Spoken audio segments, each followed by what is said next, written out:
Pues fieles a nuestra cita de todos los lunes, ya estamos aquí con nuestra querida doctora Sonia Díaz. Buenos días, doctora. Buenos días, Diego. Nuevamente aquí, más que estética, los lunes. Los lunes es el mejor día de la semana, ya te lo digo yo. ¿No te parece a ti? Me encanta. Empezar con energía y sobre todo temas muy, muy interesantes. Hoy vamos a tratar un tema que es muy más común de lo que parece, porque la alopecia no es una cuestión de sexo, ¿no? No es cuestión de sexo, es cuestión de salud y es cuestión de bienestar. Y un bienestar que empieza por uno mismo y además por cada una de las personas que se acercan a Clínica ICA, que no hay una solución para todos los problemas de manera genérica, sino que tienen que estar personalizados. Y el tema de la alopecia es un tema que cada día nos preocupa más a las personas, no solamente por la estética, sino porque también es parte de la salud, ¿no? Exactamente. Es muy importante entender que la caída del cabello no es algo físico, sino es algo también que nos afecta no solamente la caída, sino también el bienestar, ya que el paciente que acude a las clínicas ICA normalmente no es porque se le cae el cabello, sino por el sentir, el dolor que está padeciendo, el verse mal, la baja autoestima, el miedo a quedarse calvo y sobre todo la inseguridad que está generando en él. ¿Qué motiva la alopecia de manera general? Bueno, es una pregunta bastante amplia, ¿no? Amplia, sí. ¿Qué motiva?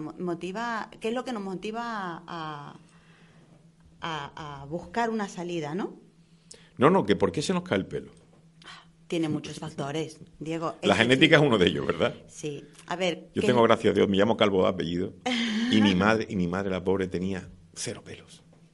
En la familia gallego no tiene pelo. Y yo, gracias a Dios, mi hermano, que se llama Calvo también, lo tiene más complicado que yo. A ver, la caída del cabello tiene unas causas, es multifactorial. Normalmente existen varios tipos de caída del cabello, pero cuando nosotros detectamos una de ellas, sea alopecia androgénica, por temas hormonales, también es causada por el estrés, el insomnio, la mala alimentación, un traumatismo. Es importante el saber escuchar tu cuerpo, es saber, ya que es saber qué es lo que le está pasando en tu cuerpo, porque es lo primero que refleja de tu bienestar, de lo que algo ocurre en tu cuerpo, es el pelo. Cuando estamos tristes o cuando hemos pasado un duelo o cuando hemos dado a luz, a los pocos meses empieza a caerse el cabello. Y eso hay que saberlo escuchar y cuando lo encuentres, acudir a un centro especializado para poder pedir ayuda. Los problemas que genera la alopecia no es solamente la estética, sino también es parte interna, ¿no? Hay gente que tiene grandes problemas por el tema, no lo llevan bien, eso de que se le caiga el pelo, ¿no? Exacto, o sea, la gente cuando acude a las clínicas viene porque le preocupa un poquito de caída o un mechoncito de un área blanca o simplemente ve que en la ducha ya empieza o en la cama empiezan a caerse el cabello. A todo el mundo se nos cae el pelo, ¿no? Sí, a ver, diariamente podemos perder entre 80 y 120 folículos. Y si son larguitos se notan. Se notan totalmente, pero hay que saber diferenciar cuándo es normal y cuándo no. Existe una caída que ocurre estacional y es normal. Existe otra caída que por tema hereditario hay que saber que si tu padre, tu abuelo eran calvos, sino por apellido, sino mi abuelo era calvo, pero calvo, el gallego. Por antecedentes hay que interrogar, ya que detrás de cada caída del cabello existe una historia, y una historia que hay que entenderlo, hay que escuchar al paciente desde que se sienta, desde sus antecedentes, desde saber qué es lo que toma, cómo se alimenta, cuántas horas duerme, qué tipo de ejercicio hace, ya que el estrés es una de las causas más importantes de la caída del cabello. Y puede ser circunstancial, es decir, no tiene por qué ser definitiva. Puede aparecer algo en tu vida que te lleve a perder pelo que después lo vuelvas a recuperar. Exacto. O sea, después de un parto, por ejemplo, o incluso después de un examen. Cuando nosotros nos presentamos ante un examen estamos bajo estrés. Una vez que pasa el estrés, ves los mechones, te alimentas mejor, ya que durante el estrés no comiste. De ahí comiste. que tengo un estrés que me tiro de los pelos, claro, te tiras de los pelos y te los arranca. Bueno, hay una alopecia traumática. Suena risa, pero existe una alopecia traumática. Yo recuerdo cuando estudiaba la carrera, me cogía el mechoncito de la mano izquierda y empezaba a darle vueltas al dedo y sin darme cuenta tiraba. Al final te lo llevas. Y te quedabas con un trocito. Y muchos adolescentes padecen de eso. De los nervios del examen empiezan a tirarse del pelito y cuando se ven un círculo pequeñito en el cuero cabelludo y dicen, ostras, ¿y esto qué fue? Y hay que interrogar, hay que saber si existe un problema de base porque se hizo la lesión o porque es un problema carencial o es tu respuesta inmunitaria la que está generando una alopecia areata.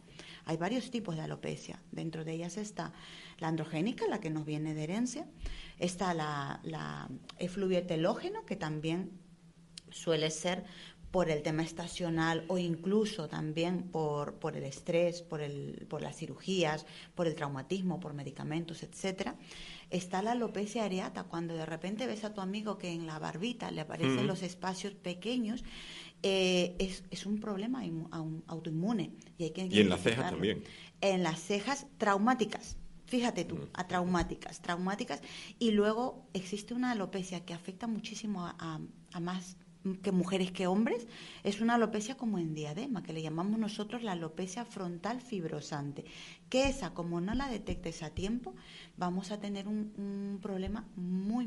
Tipo Pantoja, tipo Isabel Pantoja, que se le va echando la raíz del pelo para atrás. Exactamente. Y empieza desde la patilla, se empieza avanza 1 centímetro, cuando te das cuenta ya tienes 3 centímetros o 4, y esa es complicado, no, es casi incurable. Entonces, sí que es verdad que si tú lo detectas a tiempo, puedes un poco frenar tu respuesta inmunitaria que está causando este problema para poder solucionarlo a tiempo y mejorar o por lo menos retrasar el avance.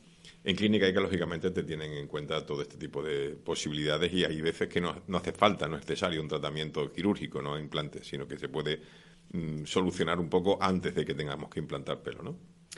Exactamente. O sea, ¿todo acaba en quirófano? No. Y aunque acabe en quirófano la cirugía, siempre es necesario un mantenimiento y un seguimiento. Nosotros se puede demorar un poco y se puede mantener el pelo con tratamiento. Es que primero hay que demorarlo. Cuando nosotros hablamos de cabello, primero hablamos de bienestar. Hay que saber cuál es la historia que viene por detrás. Un buen diagnóstico, saber y conocer cuál ha sido la causa de esa caída del cabello. Y cuando ya sepamos cuál es la causa, atacar por ese problema. Si es hormonal, hay que intentar solucionarlo con tratamiento médico. Si es estresante, hay que intentar darle las pautas o derivar al psicólogo para que le ayude a solucionar ese problema que le está generando ese estrés. Si ha sido traumático, hay que saberlo identificar y hay que darle solución también.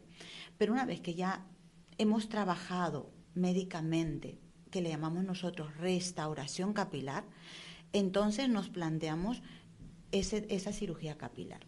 Cuando no existe, siempre les digo así, cuando el pelo brilla y no hay tutía o no hay el pelito, que por lo menos es una pelucita, es quirúrgico, porque vamos a quitar de una zona donante y ponerla en una zona donde no existe ni un folículo piloso.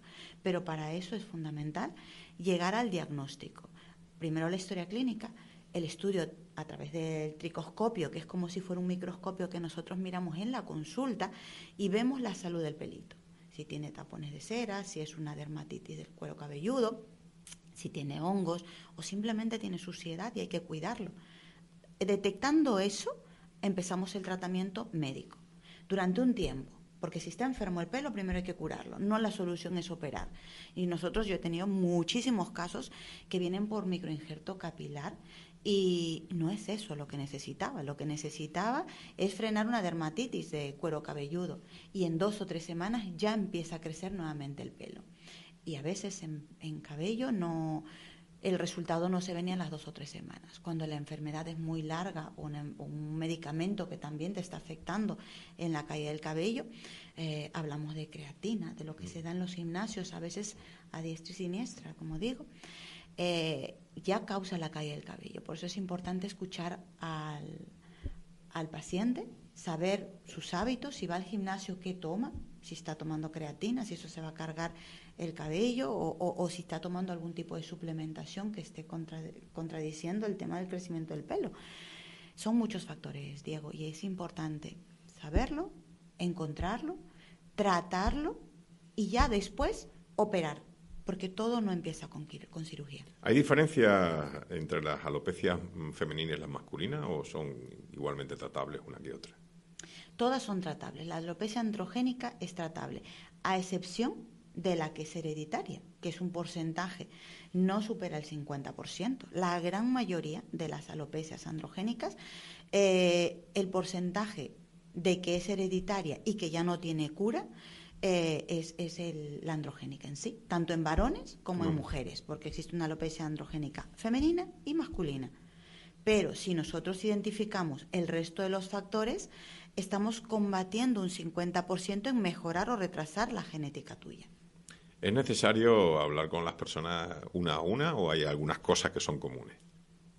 Es necesario hablar con las personas una a una, porque a veces la caída del cabello puede ser desencadenado por un duelo, por un pesar de años que venimos que se puede curar trabajando. y se puede rectificar. Exacto. O incluso, mira, fíjate, yo he tenido pacientes operados que después de 2 años de operados han venido a la consulta y me han dicho, Sonia, se me cae nuevamente el cabello. ¿Esto no tiene garantía o qué? Así. Y les digo, a ver, vamos a sentarnos y me vas a contar qué es lo que te ha pasado. Y resulta que lo habían ingresado, le había dado un infarto, X razón, tal, o simplemente perdió el trabajo, está con mucho estrés, ha dejado de tomar la medicación suplementaria, las vitaminas, porque ya tenía una carencia, o porque no duerme bien, o porque no se alimenta bien, o porque pasó un parto y luego después el estrés fue mayor. Entonces, es fundamental escuchar primero al paciente. Por eso es que el tema de precios, de consulta, dime cuánto vale, es que es irrisorio, por decirlo de alguna manera, porque es personalizado el tratamiento. Hay que saber qué es lo que le pasa a tu cuero cabelludo, es escuchar, es entender, y en base a eso hay que dar una solución. Que la primera es la restauración. Hay que curar primero lo que te está pasando y después planificar si necesitas cirugía. Y si es lo que buscas, claro. ¿Y cuándo es el punto de inflexión? ¿Cuándo se decide que ya, aparte del tratamiento, aparte de la medicina, hay que ir al implante? Escuchando al paciente. El punto de inflexión es escuchando al paciente. Hay pacientes que vienen con unas entradas grandísimas donde el pelo brilla y en otras donde existen pelusillas, pelitos, y el paciente busca que ese pelito fino se haga un pelito más grueso. Entonces yo no le voy a ofrecer una cirugía capilar. Vender por vender está mal. Lo que hablamos la semana pasada. Ética. Ética, es fundamental tener la ética en la consulta. Y en realidad, si el paciente te pide que quiere más pelo, pero aún así el pelo está enfermo, yo no lo trato. O sea, para mí no es una cirugía en sí. Hay que hacerle entender al paciente que primero es su salud y bienestar. Si yo quito un pelo en donde existe una enfermedad en el cuero cabelludo, lo único que voy a generar es un daño. Un daño porque el pelo está enfermito. Si sacamos el pelo sanito o medio enfermo y lo traspasamos, el pelo que está herido en la zona receptora se va a morir. Entonces, ¿de qué sirve operarlo, sacarle un dinero al paciente, mentirle y luego después se le vuelve a caer el cabello? Entonces, en ICA no trabajamos así. En ICA intentamos primero escuchar al paciente, saber qué es lo que está buscando y segundo, ofrecerle las mejores opciones de tratamiento. Si en ello está inscrito que hay que hacer primero un tratamiento médico, después una restauración capilar y por último lo que él busca, eso es lo que se le va a ofrecer en clínica. Doctora, ¿y cómo es posible entonces, bien, oyéndola como estoy oyéndola, lo difícil que es hacer un buen diagnóstico de una alopecia y cómo tratarla? ¿Cómo se puede vender un implante de pelo en Turquía o en algunas clínicas que estoy escuchando por aquí, en el propio territorio nacional, con un precio como si comprara una hamburguesa o una ensalada? El low cost. El low cost yo he apostado este año contigo en dar más información a los pacientes, en que el paciente escuche, sepa entender qué es lo que le pasa en el cuerpo. Y entendiendo lo que le ocurre, vamos a saber cuidarnos del rostro, así como también cuidarnos del pelo. No es una cosa de presumir de una melena, sino más bien de qué complejo te está generando ese problema. Si te está afectando emocionalmente, vamos a recurrir a la cirugía, pero siempre y cuando el cabello esté sano. Si el cabello está enfermo, hacerle entender al paciente y enseñarle con imágenes, porque le enseñas su estudio tricoscópico. Vamos a mirar cómo está, y el paciente lo ve un folículo piloso, una unidad folicular llena alrededor de caspa, tapones de cera o hongos o bichitos que encuentra en el cuero cabelludo. El paciente lo ve y dice, oye, tienes razón, y me da la razón y me dice, vamos a hacer lo que tú me dices. Vamos a estar 6 meses o 3 meses con un tratamiento médico y después hacemos lo que tú me sugieres. Y muchos han recuperado el pelo entre 30 y un 40%. De ese pelito fino que buscaba, que tenía, hemos recuperado un 30 o un 40%. Y el paciente se va tan contento que después ya no me menciona el trasplante capilar. Por eso te digo que escucharlos es lo más importante, ya que detrás de cada caída del cabello existe una historia que hay que escucharla y hay que entenderla. Doctora, cosas que me han contado a mí, que no sé si es verdad o mentira. ¿Se puede poner pelo de otra persona como si se hiciera un riñón o si se cediera piel?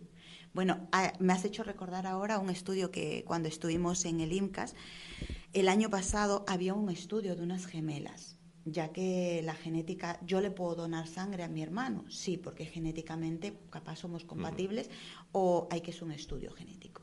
Y en el cabello ya se está llegando a eso. Entonces, pero tiene que haber compatibilidad, exactamente, como los órganos igual, es decir, tiene que haber una compatibilidad genética. Y habitualmente suele ser el tema que sea genético, o sea, que sea de tu hermano, que sea de algún familiar o que sea de alguien. Es un trasplante, no es autólogo, es de tu gemelo o de un familiar compatible. Vaya, no se pueden tener cultivos de pelos allí como si fuera césped y después sacarlas ahí y ponerlas en cualquier cabeza. No, pero sí existe una de las técnicas de terapia regenerativa que es con células madre, que tú obtienes de la grasa del cuero cabelludo. De tu propio... Exacto, tú obtienes de la grasa del cuero cabelludo de la zona occipital, se llama Regenera. Obtienes células madre en donde vas a luego extraerlas y vas a pincharlas. De esa manera estimulas que aparezcan tus nuevos folículos, así como el PRP y luego también lo que ha generado la industria farmacéutica, que son los famosos exosomas, que son micropartículas que hacen que estimulen la formación de nuevas células, ya sea capilar, ya sea de la piel, etcétera. Y de otra parte del cuerpo que no sea la cabeza y no la parte occipital, sino que te digo yo, de los brazos. Sí. De la barriga. Podemos coger el pelo para poder trasplantar, tanto del pecho, las axilas, tal. Pero hay que saber bien de dónde lo obtienes y cuáles son las características de esa zona. Tú no puedes coger de una zona axilar donde tienes un folículo, una glándula sudorípara que va a secretar también y lo vas a poner en las cejas. Entonces, es todo lógica, entonces hay que intentar ver. ¿Y crecen esos pelos todo lo que quieren? Porque yo del pecho no me crece mucho. No sé. A ver, yo te voy a contar un secreto. Yo me he hecho el microinjerto capilar. Mi melena que tengo de la zona de la nuca está en la zona frontal. Pues tiene buen pelo, tiene una cantidad de pelo importante. Sí, pero mi genética, mi abuela indígena, mi hermana, mi madre, tenemos esta entrada, hemos tenido siempre esa entrada. Y yo súper contenta, pero ya con los años, pasados los 40, los 50 años, he empezado a notar cómo empieza ya a brillar. Si cuando tú detectas que ese pelo brilla, ya no hay nada que hacer, hay que poner pelo. Y un día pues me falló una inglesa que venía de fuera y estaba en mi equipo listo, preparado para la cirugía. Digo, pues nada, me quito. Me sacaron una ventanita pequeñita y la pusieron.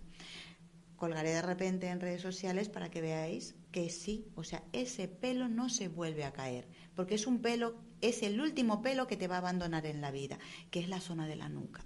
Entonces hay que identificar cuál es el pelo mejor. El del pecho, hombre, con los años lo puedes perder. El de la barba, sí, pero no va a crecer. ¿Te crece mucho? Sí, pero no elijas este de la barba para de repente ponerlo en la zona de coronilla. Te queda todo de punta, ¿no? Te va a quedar todo de punta. Hay que saber también la inserción, y eso mis chicas son muy artistas, porque hay que coger ese remolino. Si el paciente tiene un remolino, hay que intentar cogerlo. O sea, el microinjerto capilar es un arte. Ya lo hablamos hace unas sesiones antes. Una habilidad especial tiene que tener que... Hay que tener una habilidad. ¿Cuántas personas se enfrentan? Bueno, ¿tiene clínicas ICA para ponerle en la cabeza de un paciente? Porque son unas pocas de horas, ¿no? A ver, las horas van en retroceso. Mientras más horas pasa de cirugía, más riesgo de que el folículo piloso se muera. Con lo cual, contamos con 4 horas de base que el pelito tiene que sacarse e intentar poner. Entonces, ¿qué hacemos? Pues una extracción más o menos de 2 horas, 2 horas y media, y una colocación de 2 horas, 2 horas y media también. Preferible que venga otro día a acabarse el trabajo que totalmente. O sea, cuando nosotros hablamos de una cirugía, no hablamos de 6.000 o de 10.000 unidades foliculares, porque no le va a dar la vida, o tienes que tener a 10 personas en una habitación La cabeza es muy pequeña, todas las manos ahí no caben. Exacto, entonces tú no puedes pretender sacar 6.000 unidades foliculares y tener 3 técnicas sacando y poniendo pelo, porque primero que la cabeza no es tan grande y lo puedes hacer mal. Entonces, es importante entender que el cuero cabelludo tiene su límite y el tiempo de sobrevivencia del pelo son 4 horas. O sea, las clínicas en donde se tiran 12 horas, que es lo que me dicen a mí, que, oye, me pasé 8, 10, 12 horas en quirófano y que me dormí y no me enteré y tal. Sí, es verdad, está bien. Pero, y las horas del pelo y las caídas del cabello, luego después eso nos pasa factura, porque luego en los lavados empieza a caer, no te digo, va a caer, pero se cae con toda el folículo, la unidad folicular, porque no tiene la capacidad de sobrevivencia. ¿Qué porcentaje de éxito hay en este tipo de intervenciones? De caída, un 90% en la cirugía. Sí. Los resultados son buenísimos, son muy buenos, pero lo repito, ¿se puede volver a caer el cabello después de un microinjerto capilar?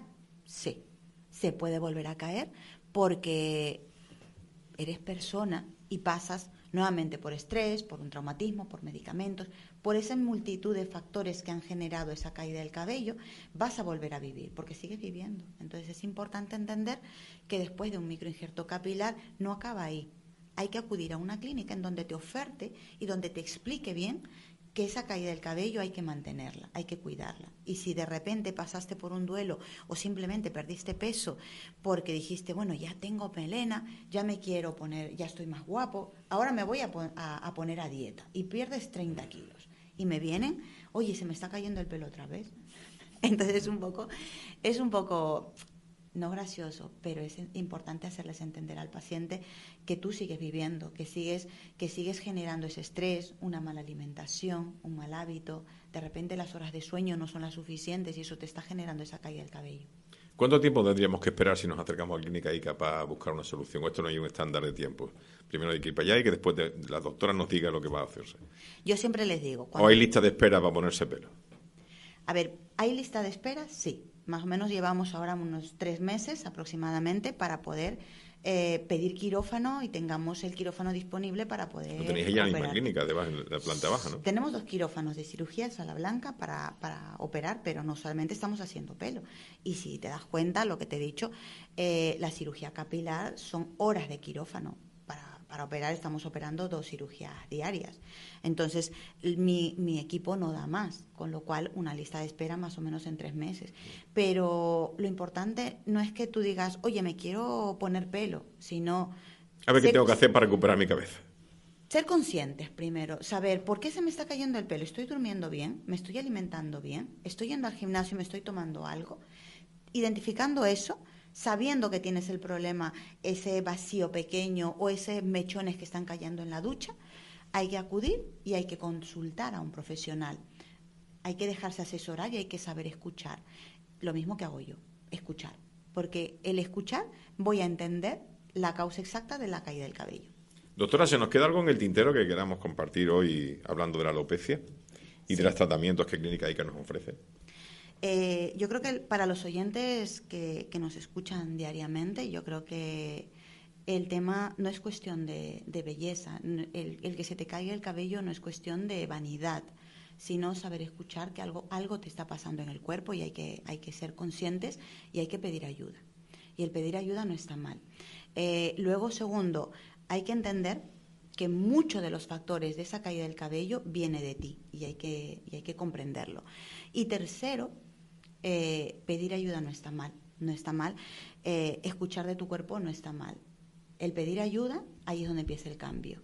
Y nosotros en Clínica ICA estamos dispuestos a poder acompañarlos en todo ese cambio y no solamente en la cirugía, sino a intentar recuperar ese cabello perdido, ya sea un 30, un 40 o el 100% del microinjerto capilar. Pues doctora Xenia Díaz, siempre es un placer compartir con usted estas mañanas de lunes.